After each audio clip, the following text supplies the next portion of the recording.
నాగవెల్లి రాజలింగమూర్తి గారు ఇది చాలా ఏమంటారు బీఆర్ఎస్ చేసినటువంటి దోపిడీ మీద అంటే వాళ్ళు బీఆర్ఎస్లో ఉన్న వాళ్ళే, బీఆర్ఎస్లో పనిచేసిన వాళ్ళే. సో అంటే ఇంట్లో ఉన్న వాళ్ళకి అన్నీ తెలుస్తాయి కదా. ఆ విధంగా బీఆర్ఎస్ చేసినటువంటి అనేక అరాచకాల మీద పోరాడుతున్నాడు. అన్ని యూట్యూబ్ ఛానల్లో అన్ని మీడియాలకు వచ్చి ప్రశ్నిస్తున్నాడు. అట్లనే ఈ యొక్క ఇది నిన్న ఇది ఆ కేసు విచారణకుండే ఏంది అంటే ఈ కాళేశ్వరం కింద కుంగిపోయినటువంటి వాటిలలో జరిగినటువంటి ఆ యొక్క దోపిడీ మీద కోర్టు తీర్పు ఉండే. సో వాళ్ళ భార్య ఆమె మాట్లాడుతుంది. సో ఆమె కూడా క్లియర్గా చెప్తుంది. సో ఈ కేసు మనం గెలుస్తున్నాం అని. కాబట్టి అంటే బీఆర్ఎస్కి వాళ్ళ మీద శిక్ష పడడానికి అనుకూలంగా తీర్పు వచ్చేది. అయితే గండ్ర వెంకటరమణారెడ్డి బీఆర్ఎస్ ఎమ్మెల్యే, మాజీ ఎమ్మెల్యే, సో ఏది 10 లక్షలు ఇస్తా నోరు మూసుకో అని అంట.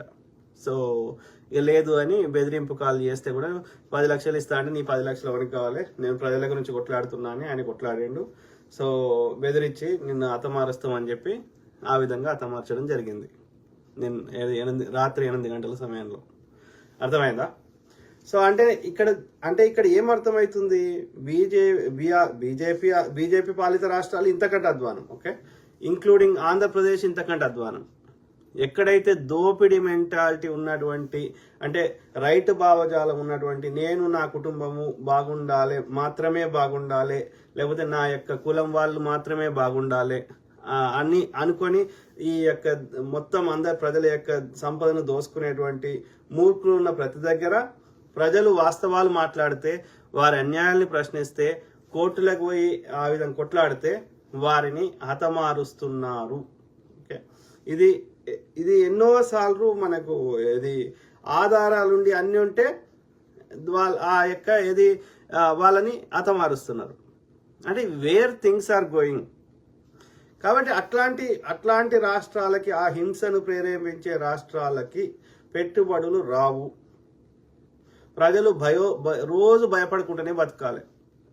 కొత్త ఆలోచనలు రావు, కొత్త ఇన్నోవేషన్స్ జరగవు. మీరు చూడండి, యూపీకి పోండి ఒకసారి, అస్సాంకి పోండి, మణిపూర్కి పోండి, అట్లనే ఆంధ్రప్రదేశ్కి పోండి, రావు అక్కడ పెట్టుబడులు. ఒక వ్యక్తి ఒక 5 కోట్లు 10 కోట్లు 100 కోట్లు 1000 కోట్లు పట్టుకొని ఆ ప్రాంతాలకు పోయి వాళ్ళ పెట్టుబడులు కాలబెడతారా, వాళ్ళ కంపెనీలను చంపేస్తారా, వాళ్ళని మొత్తం వాళ్ళ యొక్క లాభాలు రాకుండా వాళ్ళ మొత్తం వాటాలు ఇవ్వమంటారా? సో కాబట్టి అట్లాంటి పరిస్థితులలో ఎవడు ఒక వ్యాపారం చేయలేడు, అక్కడ ఉద్యోగాలు రావు, రాకపోతే పేదరికం ఉంటుంది. పేదరికం ఉన్న దగ్గర ఈ అరాచకం ఇట్లనే నడుస్తుంది. కాబట్టి తెలంగాణలో ఆ కల్చర్ లేదు, ఈ సంపుకునే కల్చర్ తెలంగాణలో లేదు. ఓకే, ఎప్పుడో వెనకట ఆ యొక్క ఈ స్వతంత్రం రాకముందు గడీల సామ్రాజ్యం ఉన్నప్పుడు ఈ దొరలు అట్లా వాళ్ళ యొక్క వెట్టి చాకరీ చేయించుకొని వాళ్ళ అన్యాయాన్ని ప్రశ్నిస్తే వాళ్ళు ఆ రోజులలో, ఎందుకంటే అది నియంతృత్వం కాబట్టి. కానీ స్వతంత్రం వచ్చినాక, ప్రజాస్వామ్యం వచ్చినాక ఈ కల్చర్ తెలంగాణ లేదు. ఇట్లా చేస్తే యొక్క సాయుధ పోరాటం వచ్చింది, ఇట్లా చేస్తేనే రాడికల్ నక్సలైట్ల ఉద్యమాలు వచ్చినాయి, మావోయిస్టులు, ఇవన్నీ ఎందుకు పుట్టినాయి? అన్యాయాన్ని ఎల్లకాలం తీసుకోలేక. అంటే ఎల్లకాలం తెలంగాణ రావణ కాష్టం లెక్క మండాలన్నా కేసీఆర్ ద్వారా? చెప్పండి. ఆ క్రమంలో నేను కేసీఆర్ యొక్క దురాఘాతాల గురించి ఇంకా డీప్గా పోదాం. అంతకంటే ముందు నేను ఏమంటున్నా అంటే, తెలంగాణ ముఖ్యమంత్రి రేవంత్ రెడ్డి గారు, మీరు మీకు నిజంగా మీకు ఒక నాయకత్వ లక్షణాలు ఉన్నాయి, మీరు రాష్ట్రానికి పెద్ద, ఓకే, ఒక 4 కోట్ల మందికి మీరు పెద్ద దిక్కు లెక్క నిర్ణయం చేసుకునే స్థానంలో మిమ్మల్ని కూర్చుండబెట్టినప్పుడు మీరు ఒక నాయకుడిగా ప్రవర్తించాల్సిన అవసరం ఉంది. అంటే నాయకుడికి ఉండే ప్రధానమైన లక్షణము యొక్క two soft too good does not work. అతి మంచితనం ధూర్త లక్షణం, అతి మంచితనం పనికి రాదు. అర్థమైందా? సో నాయకుడికి ఉండాల్సిన లక్షణం ఏంది అంటే, when the situation demands he should be in a position to take tough decisions. కఠినమైన నిర్ణయాలు తీసుకునే అటువంటి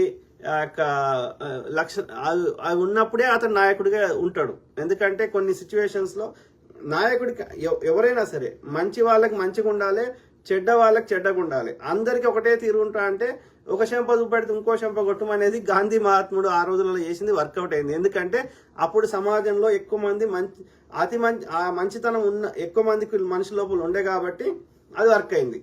బ్రిటిష్ వాడు కూడా భయపడి హంగర్ స్ట్రైక్ చేస్తే వాళ్ళు భయపడి చెప్పినట్టు విన్నారు. కానీ ఈ రోజులు అట్లా లేదు, హంగర్ స్ట్రైక్ చేస్తే చచ్చిపో అంటున్నారు. అర్థమైందా? కాబట్టి మంచితనం ఉన్న దగ్గర ఉన్నప్పుడు మనకు ఏది వర్కౌట్ అవుతుంది మన మంచితనం. కానీ వాళ్ళకి అన్యాయము అక్రమము దుర్మార్గులు ఉన్నప్పుడు దుర్మార్గులకి మంచితనం పనికి రాదు. అర్థమైందా? సో కాబట్టి కఠినమైన చర్యలు తీసుకోవాల్సిన అవసరం ఉంది. కానీ రేవంత్ రెడ్డి గారు ఇప్పటివరకు కఠినమైన చర్యలు తీసుకున్నట్టు నాకైతే కనిపించట్లేదు. ఒక అల్లు అర్జున్ గారి విషయంలో మాత్రమే కొంచెం కఠినంగా వ్యవహరించారు తప్ప ఇప్పటివరకు రేవంత్ రెడ్డి గారు ఏది బీజేపీ నేతల మీద కానీ బీఆర్ఎస్ నేతల మీద కానీ 1% కూడా కఠినంగా వ్యవహరించలేదు. మరి అదే రేవంత్ రెడ్డి గారిని కేసీఆర్ గారు ఏంది ఆ డ్రోన్ ఎగిరేసినవని జైల్లో పెట్టిండు.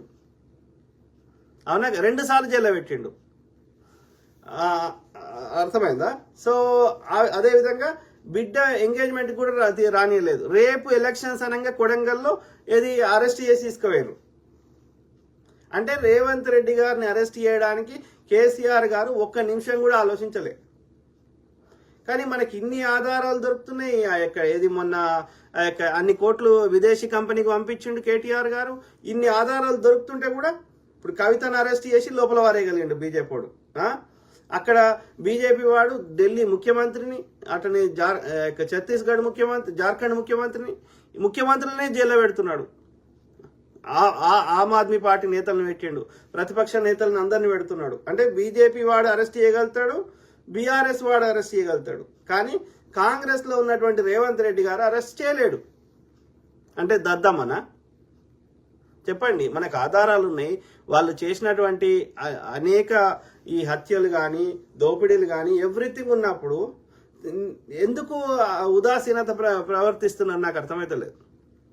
దానివల్ల ఏమవుతుంది? It sends a wrong message. అంటే వాళ్ళు ఎంత అరాచకమైనా చేయొచ్చు తెలంగాణలో అన్న సంకేతాన్ని పంపిస్తున్నారా? లేకపోతే ప్రజలు భయంగా బతకాలని చెప్తున్నారా? ఆలోచించండి. సీఎం రేవంత్ రెడ్డి గారు, మీకు నాయకత్వ లక్షణాల గురించి నా దృష్టిలో ఇప్పటి వరకు స్వతంత్ర భారతదేశాన్ని పరిపాలించిన అందరు ప్రధానుల్లోకి అత్యంత సందర్భోచితంగా కఠినంగా ప్రవర్తించి కఠినమైన నిర్ణయాలు తీసుకొని భారతదేశానికి ఒక చాలా మంచి చేసిన వ్యక్తి, చాలా ముందుకు తీసుకుపోయిన వ్యక్తి, భారతదేశాన్ని అన్ని విధాల శత్రు దుర్భేద్యంగా చేసిన వ్యక్తి, మహనీయురాలు, ఉక్కు మహిళ శ్రీమతి ఇందిరాగాంధీ గారు.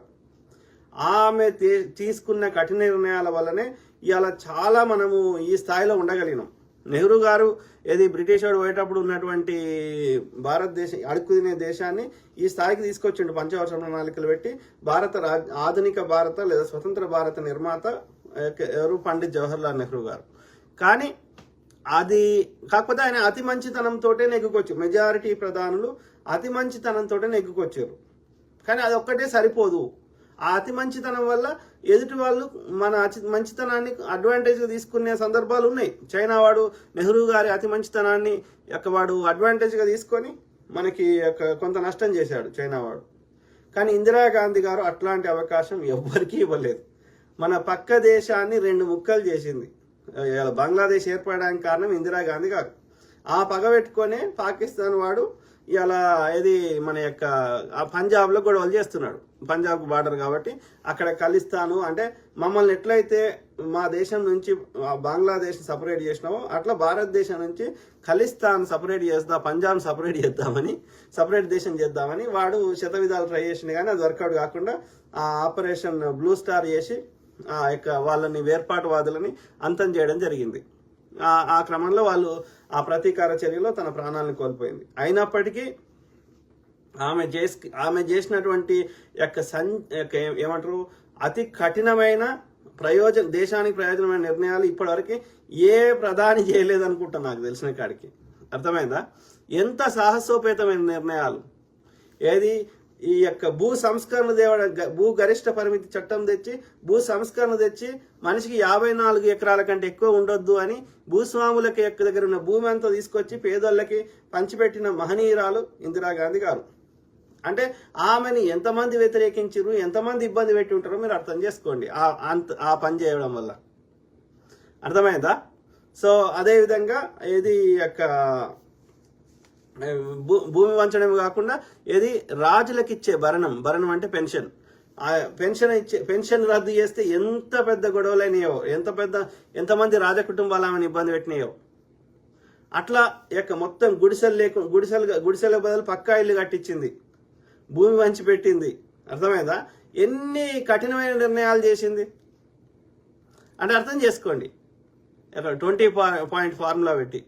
సో అట్లా ఉండాలి లీడర్ అంటే ప్రజలకు మంచి జరుగుతుంది అంటే ఎవ్వరికి భయపడలే, ఇంక్లూడింగ్ అమెరికా ప్రెసిడెంట్ నిక్సన్ గారు ఆమెను యొక్క జలాంతర్గాములు పంపిస్తే కూడా, రష్యా జలాంతర్గాములు మళ్ళా సోవియట్ యూనియన్ జలాంతర్గాములు పెట్టి ఆమె యొక్క వాటిని రివర్స్ పంపించింది, కానీ బెండ్ కాలే. ఇక మన నరేంద్ర మోడీ అయితే ఒక ప్రెస్ కాన్ఫరెన్స్కి రాడు, ఒక ఏ దేశపోడు ఏం చెప్పినా తలూపడం తప్ప ఒక్క విషయం మీద అవగాహన లేదు. అర్థమైందా? సో ఇక ఎంతసేపు ప్రజల్ని ఇబ్బంది పెట్టడం తప్ప ప్రజలకు యూజ్ అయ్యేది ఏం చేయడు. సో ఆ క్రమంలో ఇందిరాగాంధీ గారు యొక్క ట్రూ లీడర్, ఉక్కు మహిళ. సో ఆమెను చూసి యొక్క లీడర్ అంటే రిస్క్ తీసుకోవాలి. అర్థమైందా? కరెక్ట్ ఇన్ఫర్మేషన్ తెలుసుకొని అది ప్రజలకు మంచి జరుగుతుంది అనిపిస్తే they should take tough decisions. Yes, ఇబ్బందులు పెట్టేటోడు పెడతాడు, బట్ స్టిల్ చరిత్ర నిలిచిపోతావు కదా. టిఎన్ శేషన్ గారు రాకముందు వరకు యొక్క ఎలక్షన్ కమిషన్ ఉంటుంది, దానికి అన్ని అధికారాలు ఉంటాయని ఎవరికి తెలియదు. సో ఇప్పుడు టిఎన్ శేషన్ గారు చేసినటువంటి ఆ యొక్క సరిగ్గా ఎలక్షన్ కమిషన్ విధులు నిర్వహించడం వల్ల ఇవాళ ఆయన చరిత్రలో నిలిచిపోయారు, ఇందిరాగాంధీ గారు చరిత్రలో నిలిచిపోయారు. అట్లా ఉండాలి. 10 చీమలు పుట్టినాయి, 10 చీమలు చచ్చినాయి అన్నట్టుగా ఉంటే వాట్ ఈస్ ద యూస్?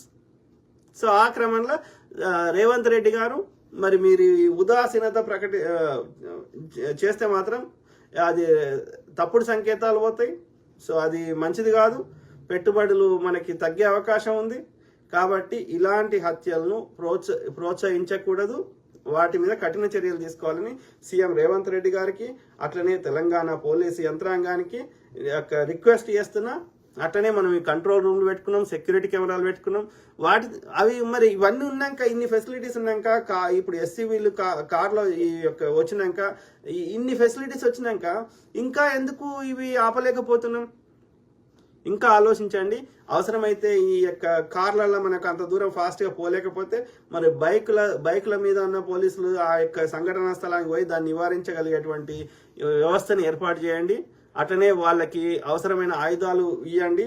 ఆ ఇన్స్టెంట్గా 5 నిమిషాల్లో అక్కడికి వెళ్ళి పోలీసులు ఆ యొక్క ఆ సంఘటనను ఆపే అంత శక్తిని పోలీసులకి, ఆ యొక్క ట్రైనింగ్ ఏమవసరమో మీకు అవగాహన లేకపోతే అమెరికాలో కానీ ఇంకా అభివృద్ధి చెందిన దేశాల్లో ఎట్లా 5 నిమిషాల్లో పోలీసులు సంఘటనా స్థలానికి వచ్చి ఆ యొక్క వాటిని ఎలా నివారిస్తున్నారో కావాలంటే పరిశీలించండి. మీ పరిశీలన బృందాలని పంపించి అక్కడ ఎట్లా ఈ పోలీస్ వ్యవస్థ అంత కఠినంగా ఎట్లా వ్యవహరించగలుగుతుందో తెలుసుకొని అది మన రాష్ట్రంలో ఇంప్లిమెంట్ చేసే ప్రయత్నం చేయండి. సీఎం గారికి నేను రిక్వెస్ట్, ఓకే? అట్లనే పోలీసు యంత్రాంగానికి కూడా నా రిక్వెస్ట్, ఓకే? సో ఆ క్రమంలో ఇది కేసీఆర్ అనేటోడు దుర్మార్గుడు, దుష్టుడు, నీచుడు, నికృష్టుడు, ఆ యొక్క నియంత, వాడొక ఈ సమాజానికి చీడపురుగు. అర్థమైనా మిత్రులారా? ఏనాడు ఎవరికి మంచిగా చేసింది లేదు.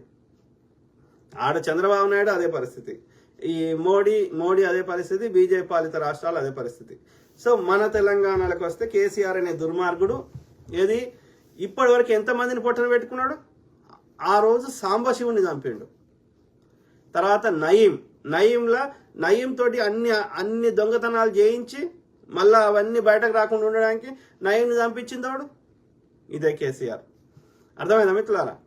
సో అట్లనే ఏది మొన్న వామన్ రావు, ఎందుకు వామన్ రావు ఆ యొక్క భార్యాభర్తలను హత్య చేయించిండు కేసీఆర్ కానీ హరీష్ రావు కానీ పుట్ట మధుకర్ కానీ?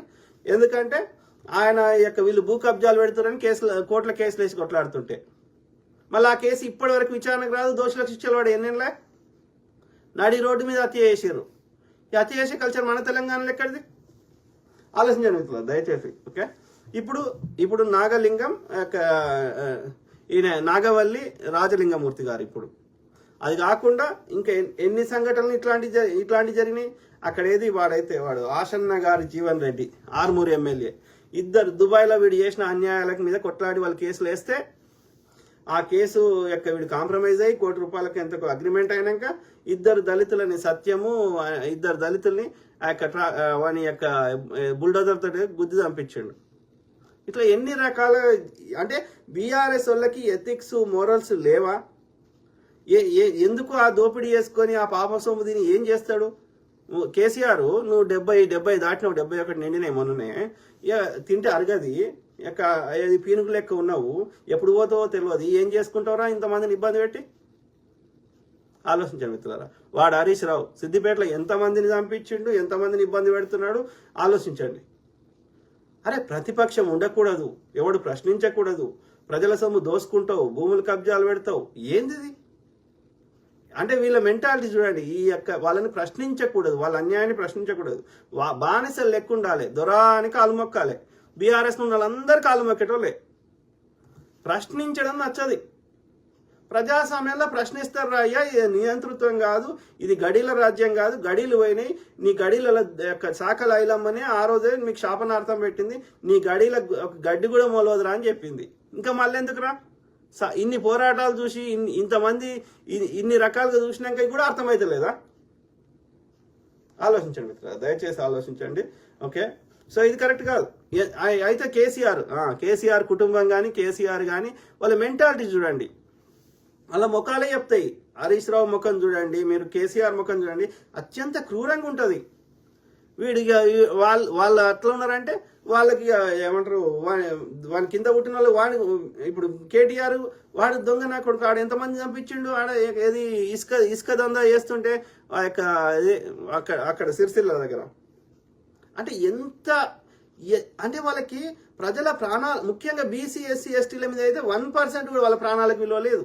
ఎవడన్నా బీసీ ఎస్సీ ఎస్టీలలో కొంచెం అన్నా ఎదుగుతున్నాడు అంటే వాడిని తొక్కేయడమే. ఎన్ని రకాలుగా చేస్తున్నారు చూడండి. ఆయన ఆల నరేంద్ర అన్నా మనది పార్టీ అని చెప్పిండు, ఆయనను లీడర్ లెక్క తీసేస్తే, ఆయన కేసులు ఇరికిస్తే ఆయన యొక్క మానసిక క్షోభకు గురై చనిపోయాడు ఆల నరేంద్ర గారు. విజయశాంతిని నీది నాది ఒకటే, తల్లి తెలంగాణ పార్టీ నీది నాది ఒకటే ఎందుకని చెప్పి తీసుకొచ్చి నా 7వ చెల్లె 8వ చెల్లె అన్నాడు, మళ్ళీ ఏడ కనబడకుండా చేసిండు. అంటే మనం ఇక్కడ గమనిస్తే, ఒకటి నియంతృత్వం ఉంది, 2 దోపిడీ ఉంది, 2వది ఎథిక్స్ మోరల్స్ లేవు మనిషికి. మళ్ళీ యాగాలు చేస్తాడు, యజ్ఞాలు చేస్తాడు, ఎందుకోసం? నెత్తి మీద కొట్టుకోవడానిక? నువ్వు యాగం చేసినా, యజ్ఞం చేసినా, ఆ గుళ్ళకు పోయినా, మంత్రం చెప్పినా దాని అర్థం ఏంది? రాముని మొక్కడం గొప్పతనం కాదు, రాముడు జీవించినట్టు జీవించడం గొప్ప పని, రాముడు చెప్పింది పాటించినట్టు గొప్ప, రామునికి వాల్యూ ఇచ్చినట్టు. కానీ ఆయన ఏం చేసుకుంటాడు? ఆయన ఉన్నాడా ఇప్పుడు? ఆయన ఎప్పుడో అయిపోయింది కదా ఆయనది. సో వాళ్ళు చెప్పింది బైబిల్లో ఉన్నదో లేకపోతే ఇంకో పుస్తకం ఉన్నదో పాటించినప్పుడు లెక్క. కానీ వాడు ఏమంటాడు? ధర్మో రక్షతి రక్షిత అంటాడు. ధర్మాన్ని కాపాడితే అది నేను కాపాడుతుంది అంటాడు. నువ్వు ధర్మాన్ని కాపాడకుండా పొద్దుగాలు లేస్తే ఇట్లా హింసించి మళ్ళీ వచ్చేసి దేవుని మొక్కితే దేవుని కూడా చీటింగ్ చేస్తున్నట్టే. ఏ దేవుడన్నా ప్రకృతి అన్నా నీకేమీ ఊరుకోదు, నీకు వడ్డీతో సహా కల్పిస్తుంది. ఆలోచించండి మిత్రులారా. సో ఇట్లా అయితే ఇక్కడ ఏం చెప్తున్నా అంటే, ఈ ప్రశ్నించడం నచ్చది ఈ నియంతలకి. ఎప్పుడు చరిత్రలో ప్రశ్నించడం నచ్చదు. రాజుని ప్రశ్నిస్తే, రాజుకి ఏమంటారు, గొప్పవాడని పొగిడితే అగ్రహారాలు ఇచ్చిండ్రు, లేదంటే వాళ్ళు ఉన్న యొక్క బంగారు నాణాలు ఇచ్చిండ్రు, సత్కరించారు. రాజుని తప్పు అని ప్రశ్నిస్తే, ఇది తప్పు రాజా అంటే మరణదండన వేసారు. చరిత్రలో ఎన్నోసార్లు ఇదైంది. అంటే అది రాజుల కాలం కాబట్టి, అది నియంతృత్వం కాబట్టి, రాజు చెప్పిందే శాసనం కాబట్టి ఆ శాసనానికి వ్యతిరేకంగా మాట్లాడడానికి లేదు, అది రాజరిక వ్యవస్థ. కానీ ఇది ప్రజాస్వామిక వ్యవస్థ కదా, ప్రజాస్వామ్యంలో ప్రశ్నిస్తారు కదా. ప్రశ్నించడం నచ్చకపోతే దిగిపో, నీకు అక్కర్లేదు, నువ్వు ప్రజా జీవితంలో ఉండకు, నీ ఇంట్లో పని నువ్వు చేసుకో. కానీ నువ్వు ఓడి రకం చంపడానికి నీకు ఇచ్చిన అధికారం? ఆలోచించారు. అట్లా ఎంతమందిని రేవంత్ రెడ్డి గారిని 2 సార్లు జైల్లో పెట్టిండు, తీన్మార్ మల్లన్నని అప్పుడు జైల్లో పెట్టిండు, రఘు జర్నలిస్ట్ని జైల్లో పెట్టిండు, రైతులని జైల్లో పెట్టిండు, ధర్నా చౌక్ ఎత్తేసిండు, యూనియన్లు లేకుండా చేసిండు. అంటే ఇవన్నీ ఏం చెప్తున్నాయి? నియంతృత్వాన్ని బోధిస్తున్నాయి. కేసీఆర్కి ప్రశ్నించడం నచ్చదు, న్యాయం మాట్లాడడం నచ్చది. వాడు ఏం చెప్తుంది ఎస్ అంటేనే బానిసలు లెక్క ఉండాలి. వాడు దట్టి కడతాడు, మహమూద్ అలీ ముద్దు వేసి ముద్దు పెట్టుకుంటాడు, గట్టు ఉంటే ఏం కాదు. ఇంకోడు పోతాడు, కాలు మొక్కుతాడు. ఏంది కల్చర్? ఎక్కడున్నాము? ప్రజలందరూ అనుకుంటే కేసీఆర్ని బొందబెట్టరాదా? ఇవాళ ఆయన చంపినట్టు కేటీఆర్ని చంపడానికి కావాలనుకుంటే ప్రజలు రాలేరా? పెద్ద పెద్ద గడిలోనే గాలబెట్టిర్రు. నీ గడి లెక్కనా కేసీఆర్? మళ్ళీ ఒప్పుకోడు, చేసాడు అని చేస్తాడు, మాకు సంబంధం లేదంటాడు. ప్రజలు అంతే ఏంటి నా కొడుకులా? ఆలోచించండి మిత్రులారా. ప్లస్ ఎందుకు రేవంత్ రెడ్డి గారు అన్ని ఆధారాలు ఉన్నాక ఎందుకు చర్యలు తీసుకుంటలేరు? మొన్న కేజ్రీవాల్ని ఎన్ని రోజులు పెట్టిండు ఢిల్లీలో బీజేపీడు? మళ్ళీ పెట్టి అన్ని కుట్రలు చేసి అన్ని చేసి గెలిచిండు కదా. మరి నీకేం పుట్టింది? నిన్నే పెట్టిండు కదా. అత్యంత కఠినమైనటువంటి యొక్క తీవ్రవాదులు ఉండే యొక్క చీకటి గదిలో పెట్టిండు కదా అన్ని రోజులు. నీ బిడ్డ ఎంగేజ్మెంట్ కూడా పోనీయలేదు కదా. మరి గడ్డి వీక్తున్నావా? వాడు అంత ఈజీగా సునాయాసంగా నిన్ను అరెస్ట్ చేయగలుగుతాడు. నీకు ఆధారాలు అన్నీ ఉన్నాక ఎందుకు చేయలేకపోతున్నావు? ఆలోచించుకోండి రేవంత్ రెడ్డి గారు. లేకపోతే దద్దమ్మాని విలువాల్సి వస్తుంది నిన్ను. మేము ఎందుకు కొట్లాడి తెచ్చుకున్నాము? వాడి అన్యాయాన్ని భరించలేకనే కాంగ్రెస్ వస్తే మంచిగా జరుగుతుందని. కరెక్ట్ కాదు అది. చూడండి, ఇందిరాగాంధీ చూసి నేర్చుకోండి.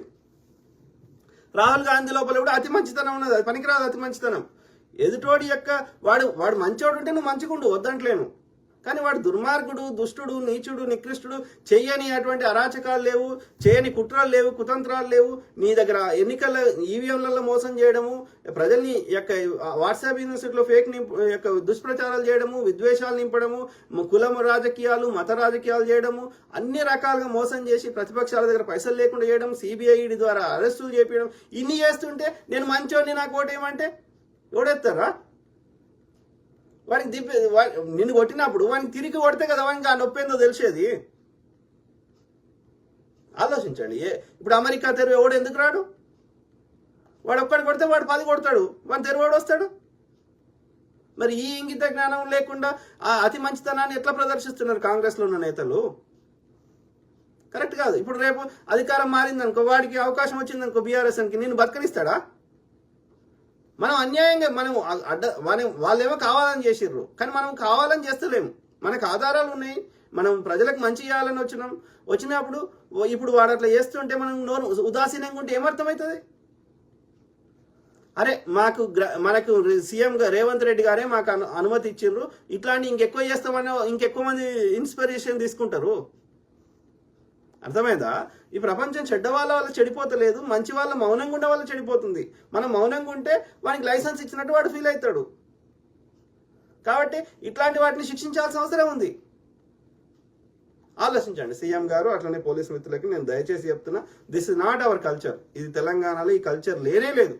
అది ఆంధ్రాలో పాడైంది, ఆ బీజేపీ పాలిత రాష్ట్రాల పాడైంది, మన దగ్గర లేనే లేదు. ఎందుకంటే అక్కడ వాళ్ళు పెంచి పోషిస్తున్నారు అక్కడ ఉన్నటువంటి ఈ యొక్క ఏమంటారు దోపిడీ మెంటాలిటీ ఉన్నవాళ్ళు. అర్థమైందా? అట్లనే వాడు ఏం చేసిండు, అప్పుడు డ్రగ్స్ కేసు అయితే ఏం చేసిండు, ఆ యొక్క రాజు అనే పిల్లగానే ఎన్కౌంటర్ చేసిండు. దిశ కేసులో ఏం చేసిండ్రు, ఆ 4 పొరగాళ్ళని తీసుకొచ్చి ఎన్కౌంటర్ చేసిండ్రు. అరే కోర్టు ఉన్నది, న్యాయ వ్యవస్థ ఉన్నది, అందులో ఆధారాలు చూసి నిజంగా వాళ్ళు తప్పు చేస్తే వాళ్ళకి శిక్షిస్తారు కదా. ఎన్కౌంటర్ ఎందుకు చేయాలి? ఎందుకంటే నువ్వు వాళ్ళని ఎన్కౌంటర్ చేయలే, వాళ్ళ అమాయకులో వాళ్ళు లేబర్ వాళ్ళు తాగి చేసినరో మనకి వాళ్ళేనో కాదో ఏది తెలియదు. కోర్టు అనేది ఉన్నది, పోలీసు వ్యవస్థ ఉంది, ఇన్వెస్టిగేషన్ ఉంది, అవి ఆధారాలు బయటకు వస్తాయి, దాని ప్రకారం వాళ్ళకి శిక్షలు పడతాయి కదా. నువ్వెందుకు ఎన్కౌంటర్ చేస్తున్నావు? ఎన్కౌంటర్ ఎందుకు చేస్తున్నావు అంటే నువ్వు వాళ్ళని ఎన్కౌంటర్ చేస్తలేవు, నిజాన్ని ఎన్కౌంటర్ చేస్తున్నావు. అది విచారణకు రాకూడదు. వస్తే ఏమవుతుంది, దాని వెనకాల ఉన్న పెద్ద తలకాయలకి శిక్షలు పడతాయి. డ్రగ్స్ ఎవడు సప్లై చేయించిండు, ఎవడు చేసిండు అన్ని బయటకు వస్తే మీ అసలు భాగవతాలు బయటపడితే మీకు శిక్షలు పడతాయి. అర్థమైందా? సో కాబట్టి మీరు నిజాన్ని ఎన్కౌంటర్ చేసిండ్రు తప్ప ఏది విచారణకు రానియలేదు. అర్థమైందా? ఈ హైదరాబాద్లో ఈ కేటీఆర్ కదా డ్రగ్స్ కల్చరు, ఈ పబ్బుల కల్చరు, ఈ యొక్క తాగుడు కల్చరు, ఫామ్ హౌస్ కల్చరు, ఈ యొక్క వ్యభిచారం కల్చరు ఎవడు తెచ్చిండు, ఎవడు పెంచి పోషించిండు? వీడే, కేటీఆరే. ఎందుకోసం? వానికి లాభాలు వస్తున్నాయి కాబట్టి. బిడ్డనేమో లిక్కర్ దందాల ఇది చేసింది, ఇక అయ్యనేమో భూములు కబ్జాలు పెట్టిండు, అల్లుడేమో భూములు కబ్జాలు పెట్టిండు, లేకపోతే కాళేశ్వరంలో దోషిండు, ఈ కొడుకేమో కేటీఆర్ ఏమో గుట్టలు యొక్క భూములు, తర్వాత ఏది యొక్క డ్రగ్స్ గిట్లు, ఈ వ్యభిచారము, ఈ యొక్క పబ్ కల్చరు, ఈ ఫామ్ హౌస్ కల్చరు, గివా ఒక్కటన్నా మంచిగా ఉన్నది రా మీ బతుకులలో? బతుకులదో అది బతుకు. ఆలోచించండి ఇట్లారా, అర్థమైందా? సో నేను ఇవన్నీ ఎగ్జాంపుల్స్ ఎందుకు చెప్తున్నా అంటే వాళ్ళ మెంటాలిటీ ఏందో అర్థం చేసుకోండి. యూనియన్లు లేకుండా చేసిండు కదా, మావోయిస్టుల అజెండానే మా అజెండా అన్నాడు, యూనియన్లు లేకుండా చేసిండు. పాపం ఆర్టీసీ కార్మికులు 4 రోజులు సమ్మె చేస్తే లాస్ట్కి ఇంత భూ పెట్టి మా ఉద్యోగం ఉంటే చాలని పంపించిండు. ఆ ధర్నాల్లో 3-4 ఏమో చచ్చిపోయారు ఆల్రెడీ. అంటే ఎంత దుర్మార్గుడో అర్థం చేసుకోండి. Very unfortunate. సో కాబట్టి ఈ నియంతృత్వము, ఈ గడీలని కూకటి వేలతోటి పెకిలించాల్సిన అవసరం ఉంది. అర్థమైందా మిత్రులారా? సో అది మిత్రులారా. లేకపోతే ఏమవుతుందంటే మనము ఉదాసీనంగా ఉంటే పెట్టుబడులు పోతాయి. ఇది ఎవరైనా చేసుకోవచ్చు, ఏం కాదు అన్న భావన పోతుంది. ఇంకా ఎక్కువ పెరుగుతాయి ఇట్లాంటి సంఘటనలు, హత్యలు. ఓకే, తర్వాత ఉన్నోళ్ళు వెళ్ళిపోతారు, కొత్తోడు రాడు ఈ హింసాత్మక ప్రదేశాలకి. అర్థమైందా? ఇక చివరికి ఏ స్థాయికి వస్తుంది అంటే తిక్కలేసి ప్రభుత్వాలు ఏ చర్యలు తీసుకోకపోతే ప్రజలే ఆయుధాలు పట్టుకుంటారు. వాడే సాయుధ పోరాటం అవుతుంది, లేదంటే వాళ్ళే అన్నలు అవుతారు, మావోయిస్టులు అవుతారు, నక్సలైట్లు అవుతారు, ఇంకోటి అవుతారు సమన్యాయం కోసం. కాబట్టి ఆ వ్యవస్థ వద్దురా అయ్యా. అనునిత్యం యొక్క హింసాత్మక వాతావరణంలో మనకు అది భయంగా బతకాల్సి వస్తుంది. కొత్తగా వాడు ఆలోచించాడు, కొత్తగా ఏం చేయలేడు. అంటే ఇప్పుడున్న బీజేపీ పాలిత రాష్ట్రాల లెక్క, ఇప్పుడున్న ఆంధ్రప్రదేశ్ లెక్క మన తెలంగాణ అట్లా చేసుకోవద్దురా అయ్యా. మన దగ్గర ఎక్కడ ఐటీ పరిశ్రమలు లేవు, మన తెలంగాణలోనే ఉన్నాయి. ఇంకా కొత్త చోట్ల కర్ణాటక తెలంగాణలో తప్ప ఇంకెక్కడ చోట్ల లేవు. వేరే జాగాలో వచ్చే అవకాశాలు కూడా లేవు. ఎక్కువ ఇండస్ట్రీస్ కూడా మన దగ్గరనే ఉన్నాయి. కాబట్టి ఆ ప్రశాంత వాతావరణం ఉంటేనే ఆ యొక్క మనం ప్రోగ్రెసివ్ థాట్స్ ఉంటాయి, కొత్తది ఏమైనా చేయగలుగుతాము. అది అన్ని ఆరోగ్యానికి మంచిది, అన్ని సమాజానికి మంచిది, ఉద్యోగరీత్యా మంచిది, వ్యాపార రీత్యా మంచిది. కాబట్టి ఇట్లాంటి హింసాత్మక సంఘటనలు జరగకుండా కాపాడుకోవాల్సిన అవసరం ఉంది. కాబట్టి కఠినమైన చర్యలు తీసుకోవాలి. అట్లనే పోలీస్ వ్యవస్థని ఇంకా పటిష్టపరిచి 5 నిమిషాల్లో సంఘటన స్థలానికి పోయేటట్టు ఉండాలి. పోలీసు వాడు కట్టబట్టుకొని పోతే కలవది, వాళ్ళ దగ్గర గిన్నులో ఉంటే ఆ యొక్క సంఘటన స్థలంలో ఆపగలుగుతారు. కాబట్టి ఇంకా మీకు అవగాహన లేకపోతే అభివృద్ధి దేశాల్లో ఈ పోలీస్ వ్యవస్థ ఎట్లా పనిచేస్తుందో తెలుసుకోండి. సీఎం గారు మీరు ఇన్ని దేశాలు తిరిగారు కదా, కాబట్టి దయచేసి my humble request to CM గారు as well as the police department, please take strict actions against this kind of violence, any kind of violence in Telangana.